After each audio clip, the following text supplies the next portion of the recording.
എൻ്റെ നാസർ പണ്ടാണ്. ഓക്കെ. അപ്പോൾ ഞങ്ങൾ ഒരു പുതിയ ചാനലിൻ്റെ തുടക്കമാണ്, ചാനൽ 5+.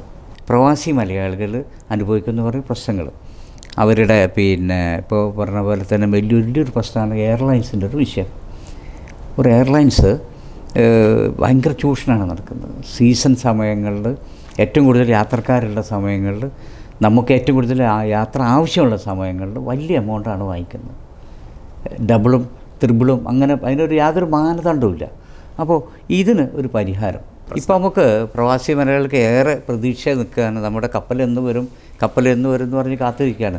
അത് വലിയൊരു ഓഫറാണ്. 10,000 രൂപക്ക് 200 കിലോ എന്ന് പറഞ്ഞാൽ ഇപ്പോൾ 75 കിലോ ആക്കിയിട്ടുണ്ടെന്ന് തോന്നുന്നുണ്ട്. 200 കിലോ ലഗേജ് 10,000 രൂപക്ക് 3 ദിവസം യാത്ര എന്ന് പറഞ്ഞാൽ അതൊരു ടൂറായിട്ടും വേണമെങ്കിൽ കാണാം.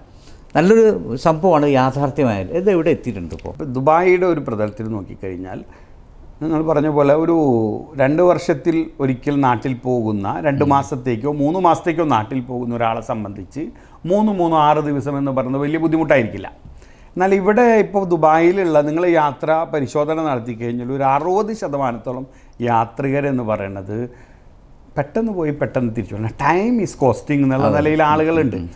അങ്ങനെ നോക്കുമ്പോൾ ഇതിൻ്റെ വയബിലിറ്റി ഒരു വിഷയമാണ്. 3 ദിവസം എന്ന് പറയുന്നത് അതും നല്ല ഷിപ്പ് ഇട്ടാലാണ് 3 ദിവസം.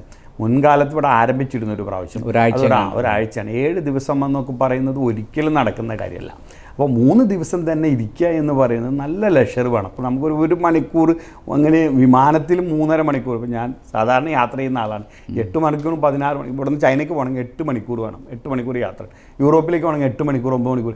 ഇത്രയും യാത്ര ചെയ്യുന്നതിനിടയിൽ മനുഷ്യൻ അനുഭവിക്കുന്ന ഒരു തരം, അപ്പോൾ നല്ല വിമാനമാണെങ്കിൽ അതിൽ എൻ്റർടൈൻമെൻറ്റ് അങ്ങനെയൊക്കെ ഉണ്ടാവും. ഇതൊക്കെ ഉണ്ടായാൽ പോലും നമുക്ക് എങ്ങനെയെങ്കിലും ഇതൊന്ന് ഇറങ്ങി കിട്ടിയാൽ മതി എന്നാണ്. അങ്ങനെയുള്ളിടത്താണ് നമ്മൾ 3 ദിവസം യാത്ര ചെയ്യുന്നൊരു കാര്യം.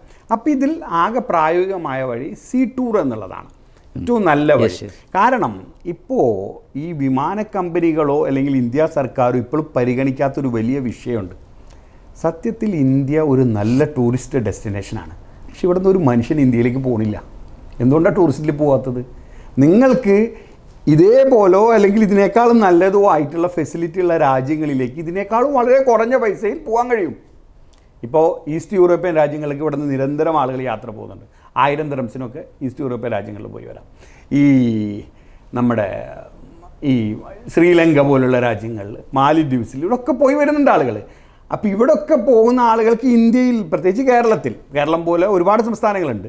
ഈ സംസ്ഥാനങ്ങളിൽ ലക്ഷദ്വീപ്, ഇത്തരം ഒരുപാട് പ്രദേശങ്ങളുണ്ട്. ഇവിടെയൊക്കെ നല്ല ടൂറിസ്റ്റ് സാധ്യതയുണ്ട്. പക്ഷേ സർക്കാരിനത് വലിയ നഷ്ടമാണ്.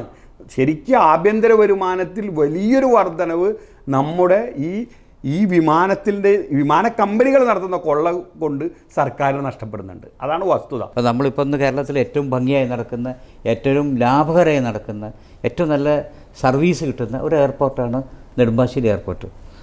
ആ എയർപോർട്ട് വരുമ്പോൾ അത് എന്തൊക്കെ പറഞ്ഞാലും കരുണാകരൻ്റെ ഒരാളുടെ ഇച്ഛാശക്തിയാണ്.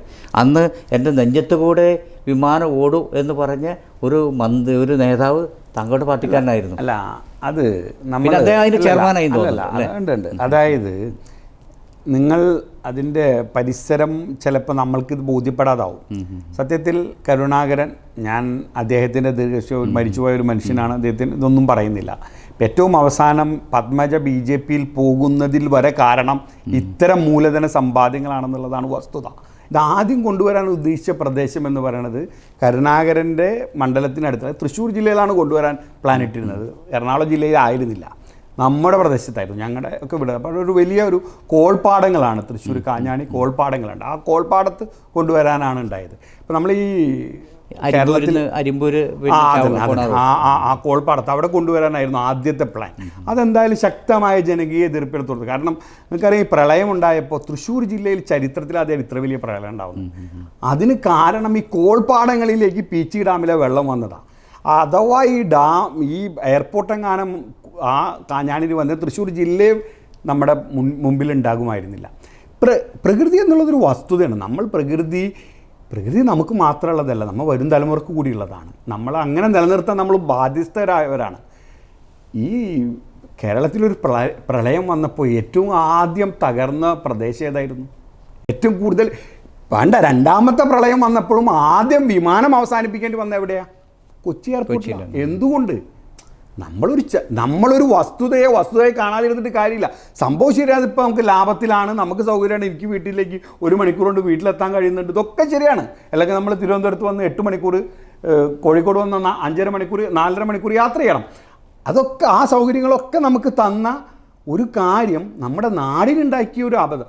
അത് ഇപ്പോൾ നമ്മൾ എന്തായാലും അത് വന്നു കഴിഞ്ഞു, ഇതിപ്പോൾ സംഭവം വന്നു കഴിഞ്ഞു. അപ്പോൾ ആ വന്നു കഴിഞ്ഞ നിലക്ക് ഇനി നമുക്കതിനെ എത്ര കണ്ട് അതിൻ്റെ ബുദ്ധിമുട്ടുകൾ. അപ്പോൾ ഇത് പരിസ്ഥിതി എന്നുള്ളതൊരു വസ്തുതയാണ്. ആ പരിസ്ഥിതി പഠനത്തിൻ്റെ കാര്യത്തിൽ വളരെ പുറകോട്ടായിരുന്നു ആ എയർപോർട്ടിൻ്റെ തുടക്കം. പ്രവാസി മലയാളികൾക്ക് വേണ്ടി രാഷ്ട്രീയം മറന്ന് മറ്റു ചിന്താഗതികൾ മറന്ന് ഒറ്റക്കെട്ടായിക്കൊണ്ടൊരു കൂട്ടായ്മ ഉണ്ടാക്കാനുള്ള ഒരു തീർച്ചയായിട്ടും അതിൽ നിങ്ങൾക്ക് പ്രത്യേകിച്ച് ഇവിടുത്തെ മാധ്യമങ്ങൾക്ക്, പ്രത്യേകിച്ച് ഇപ്പോൾ നിങ്ങൾ ഒരു പുതിയ ചാനൽ ആരംഭിക്കുകയാണ്, നിങ്ങൾക്ക് വലിയൊരു റോള് ചെയ്യാൻ കഴിയും. കാരണം ഇപ്പോൾ എനിക്ക് രാഷ്ട്രീയമുണ്ട്, നിങ്ങൾക്ക് രാഷ്ട്രീയമുണ്ട്, ഇവിടെയുള്ള പ്രവാസി സംഘടനകൾ, ഭൂരിപക്ഷ സംഘടനകളും രാഷ്ട്രീയ സംഘടനകളുമായി നേരിട്ടോ പ്രത്യക്ഷമോ പരോക്ഷമോ ആയിട്ട്, ചില പ്രാദേശിക സംഘടനകൾക്ക് വരെ അവരുടെ പ്രദേശത്തിൽ അതാത് രാഷ്ട്രീയ പാർട്ടിയുമായിട്ട് ബന്ധമുള്ളവരാണ്. അങ്ങനെയൊക്കെ ഉണ്ടെങ്കിലും ഇതിനൊക്കെ അപ്പുറമാണ് നമ്മുടെ പ്രശ്നം എന്നുള്ളത്. പൊതു പ്രശ്നങ്ങളുണ്ട്. ആ പൊതു പ്രശ്നത്തിൽ ഒന്നിച്ച് നിൽക്കണം. അത്തരം കാര്യങ്ങളിലേക്ക് മാധ്യമങ്ങൾക്ക് വലിയ സാധ്യത ഉണ്ട്. അപ്പം അത്തരം ചർച്ചകൾ കൊണ്ടുവരാൻ നിങ്ങൾക്ക് കഴിയട്ടെ. തീർച്ചയായിട്ടും ഒരു വലിയ ചാനലായിട്ട്, വലിയ പ്രസ്ഥാനമായിട്ട് നിങ്ങൾ വളരട്ടെ, പ്രവാസികളുടെ ശബ്ദമായി നിങ്ങൾ വളരട്ടെ എന്നുകൂടി ഞാൻ ആശംസിക്കുന്നു. സന്തോഷം.